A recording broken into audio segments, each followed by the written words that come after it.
শুধু বাংলাদেশ নয়, গোটা বিশ্বের মধ্যেই একটি সর্বোচ্চ মাত্রার এলাকা।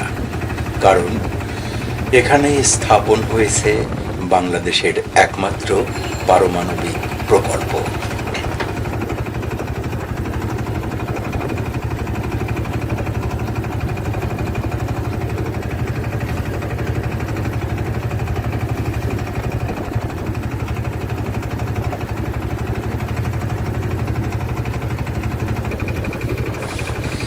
বাংলাদেশের রাজধানী শহর ঢাকা থেকে 200 কিলোমিটার উত্তর পশ্চিমে পাবনার ঈশ্বরদী উপজেলার অন্তর্গত পাকশী ইউনিয়নের এই রূপপুরে আরও রয়েছে সুবিশাল পদ্মা নদীর উপর ব্রিটিশ যুগের বিখ্যাত হার্ডিঞ্জ ব্রিজ। নদীর উপর আরও রয়েছে লালন শাহ সেতু। রূপপুর বা পাকশীতে রয়েছে রেল যুগের প্রবেশের সতিকাগারও। সব মিলে সুবিখ্যাত এই এলাকা এখন পরমাণু বিদ্যুৎ প্রকল্পের জন্য আলোচিত।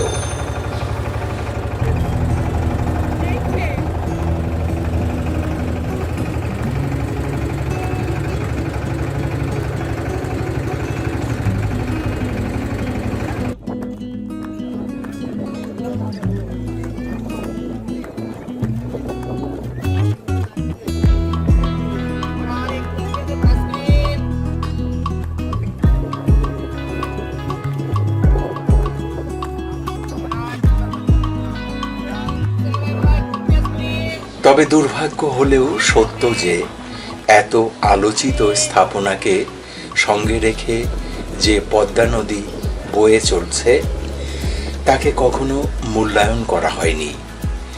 এই পদ্মাকে অবলম্বন করে গড়ে উঠতে পারত আকর্ষণীয় পর্যটন কেন্দ্র। জায়গাটি কক্সবাজার সমুদ্র সৈকতের আদল নিতে পারত। আর সেরকম আদল নিয়ে বর্তমানের এত সব স্থাপনার কারণে কি আলোড়ন ঘটাতো তা ভাবাই যায় না।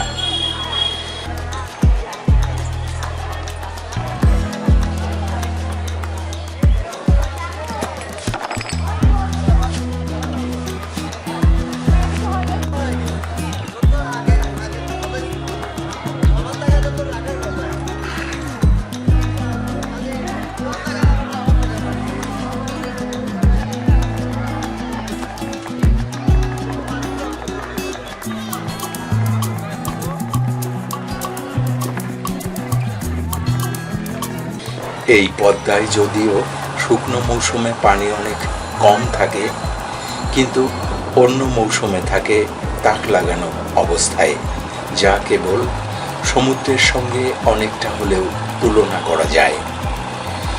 এক কথায় শুধুমাত্র উদ্যোগ নিলেই জায়গাটি হতে পারত দেশের আরেকটি কক্সবাজার সৈকত। এমনকি দেশের অন্য সব সৈকতকেও হার মানাতে পারত পদ্মার রূপপুর পাকশী। যে পদ্মা নদী তার দুপার জুড়ে রয়েছে অনেক জায়গা। রূপপুরের ওপারে বেসরকারি উদ্যোগে ছোটখাটো পর্যটন কেন্দ্রও গড়ে উঠেছে, কিন্তু এপারে কিছুই হয়নি।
যদি কিছু হতো কিংবা যদি বড় কোনো পর্যটন প্রকল্প হাতে নেওয়া হতো তাহলে পুরো বদলে যেত রূপপুর।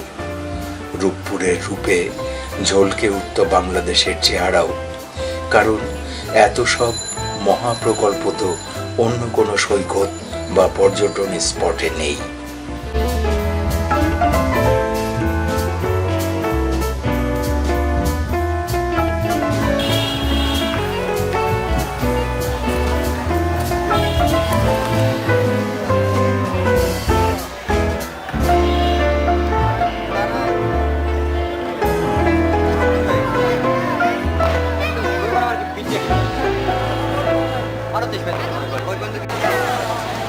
এ অবস্থায় এ অঞ্চলের মানুষ প্রত্যাশা করেন রূপপুরকে আরেক কক্সবাজার সৈকতে রূপ দেয়া হোক।